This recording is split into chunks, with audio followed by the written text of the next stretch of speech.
Manusia hidup. AI hanya berjalan. Manusia mengalami rasa sakit, kehilangan, dan harapan lalu memberi makna padanya. AI hanya menghitung kemungkinan, tanpa pernah benar-benar ada di dalam pengalaman itu. Kesadaran, makna, dan tanggung jawab moral masih menjadi wilayah manusia. AI bisa berpikir, tapi manusia bisa merasakan. AI bisa menjawab, tapi manusia bisa memaknai. Itulah perbedaan terbesar kita.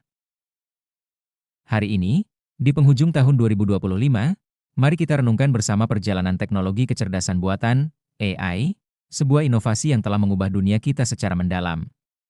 Manfaat yang tak terhitung, dampak yang luas, serta bahaya yang semakin nyata, termasuk kekhawatiran utama, kaburnya batas antara realitas dan fabrikasi. Ini bukan sekadar cerita, tapi panggilan untuk waspada dan bertindak, karena AI bukan hanya alat, melainkan kekuatan yang bisa membentuk atau menghancurkan masa depan kita. AI lahir dari imajinasi manusia di pertengahan abad ke-20. Alan Turing pada 1950 mengajukan pertanyaan revolusioner. Bisakah mesin berpikir?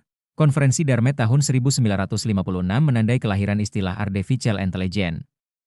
Masa-masa sulit seperti AI Wincher di 1970-an dan 1980-an akibat keterbatasan teknologi membuat kemajuan terhenti sementara. Namun, abad ke-21 membawa ledakan. Big Data, komputasi GPU dan Deep Learning merevolusi segalanya. Kemenangan AlphaGo atas manusia pada 2016 adalah tonggak penting. Kini, di 2025, model seperti Grok dari xAI, Sora dari OpenAI, dan Midjourney menghasilkan konten yang nyaris sempurna teks, gambar, video, bahkan strategi bisnis. Hanya 2 tahun lalu, AI seperti GPT-3 atau DALL-E masih penuh kesalahan mencolok, tapi sekarang, kemajuannya seperti badai AI yang datang cepat dan keras, mendekati Artificial General Intelligence yang bisa meniru kecerdasan manusia sepenuhnya. Tak bisa dipungkiri, AI membawa berkah luar biasa. Di kesehatan, ia mendeteksi penyakit seperti kanker lebih akurat daripada dokter, menyelamatkan jutaan nyawa. Pertanian dioptimalkan dengan drone AI yang meningkatkan panen hingga 20% sambil mengurangi limbah. Ekonomi tumbuh, otomatisasi pabrik menekan biaya, sementara di pendidikan, platform AI personalisasi pembelajaran untuk siswa di seluruh dunia. Menurut laporan, AI bisa menambah triliunan dolar ke PDB global, membantu atasi perubahan iklim melalui prediksi cuaca presisi dan optimasi energi terbarukan. AI adalah sahabat manusia, mendorong kreativitas, efisiensi, dan inklusivitas di berbagai sektor. Dampak AI meluas ke segala aspek kehidupan, seringkali bersifat ganda. Transformasi AI tidak hanya membawa kemajuan, ia juga mengubah struktur sosial manusia. Banyak pekerjaan rutin terancam tergantikan oleh mesin, memunculkan kecemasan massal di dunia kerja. Di saat yang sama, lapangan kerja baru bermunculan, menuntut keterampilan yang lebih kompleks dan adaptif. Media sosial dikurasi oleh algoritma AI, memperkuat komunitas sekaligus menciptakan polarisasi melalui echo chamber. Lingkungan terpengaruh, data center AI boros energi, meningkatkan emisi karbon, meski AI juga mendukung konservasi alam. Kita lihat dampaknya hari ini mobil otonom mengurangi kecelakaan hingga 90%, tapi ketergantungan berlebih melemahkan keterampilan manusia seperti berpikir kritis. AI menyatukan dunia melalui terjemahan instan, tapi mengikis privasi dengan pengumpulan data massal, membentuk masyarakat yang lebih terhubung sekaligus rentan. Di balik kemilaunya, AI menyimpan risiko serius yang harus kita hadapi bersama. Bias algoritma memperburuk diskriminasi, seperti sistem pengenalan wajah yang kurang akurat pada kelompok minoritas.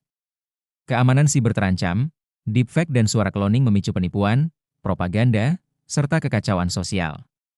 Risiko eksistensial pun mengemuka AI superintelijen bisa lepas kendali, seperti yang diperingatkan para ahli, atau senjata otonom memicu perang tanpa campur tangan manusia. Yang paling mendesak di 2025, batas antara realitas dan fabrikasi semakin kabur.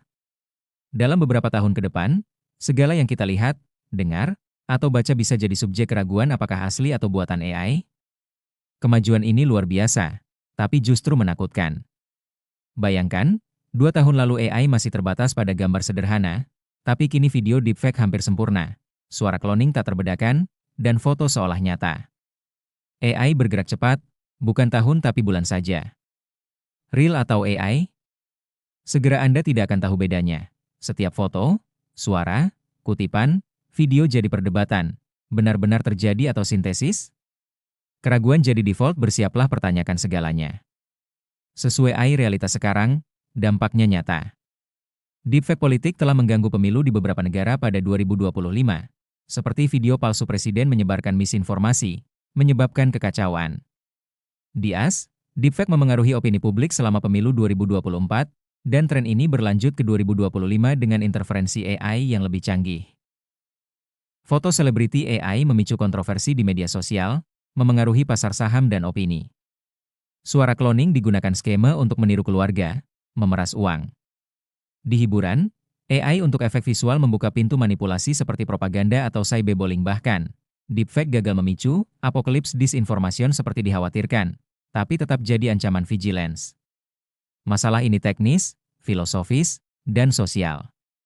Bagaimana bangun kepercayaan jika bukti bisa dipalsukan? Pendidikan perlu ajarkan literasi digital mendalam. Pemerintah dan perusahaan seperti xAI, Google, ciptakan detektor AI meski sering tertinggal. Tak ada yang tahu cara hadapi guncangan ini. AI seperti pedang bermata dua, inovasi versus kekacauan. Diperkirakan, video mengejutkan AI akan menipu jutaan, mirip War of the Worlds 1938 yang picu panik massal. AI memang luar biasa, tapi kecepatannya bisa jadi bencana jika tak dikelola. Kita harus bersiap regulasi global, etika kuat, kolaborasi antar negara. AI seperti api, kuasai atau dibakar. Masa depan tergantung kita. Mari diskusikan ini untuk dunia lebih baik. Terima kasih.